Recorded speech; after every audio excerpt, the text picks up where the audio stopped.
Monsieur Keppen, quels sont les endroits, quelles sont les régions qu'il est intéressant d'investir si on veut investir dans le vin? Alors je crois qu'il faut aujourd'hui sortir des régions un peu et des sentiers que l'on a toujours traversés, qui sont le Bordeaux ou le Bordelais ou la Bourgogne. Et la région qui aujourd'hui est vraiment une région montante, c'est tout le Languedoc-Roussillon, qui est vraiment une région qui a une diversité au niveau de la qualité, de la recherche des vignerons, du travail qui est extrêmement bien fait. Et on voit vraiment une évolution importante des domaines.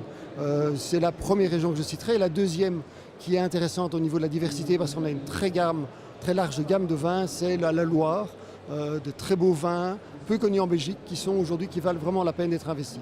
Monsieur Casse, j'ai aujourd'hui 10 000, 20 000 euros à dépenser parce que j'aimerais acheter une voiture ancienne. Quel conseil me donneriez-vous?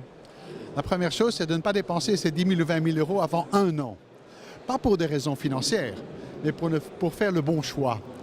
Prenez cette année pour aller visiter des salons de la voiture ancienne, vous documenter, prendre des abonnements à 2, 3 ou 4 magazines automobiles de différents pays et vous faire une idée de ce qui vous plairait d'avoir. Il y a eu 9000 marques de voitures de 40 pays différents, 50 types de carrosseries différentes. Achetez avant tout quelque chose qui vous plaît. Et alors vous en aurez le plaisir. Et le rendement plaisir, c'est le seul rendement que vous pouvez espérer de votre investissement. Madame Oster, pour le commun des mortels, l'art, c'est quelque chose d'inabordable, extrêmement cher. Aujourd'hui, je dirais, j'ai moins de 50 000 euros. Qu'est-ce que vous me conseilleriez d'acheter?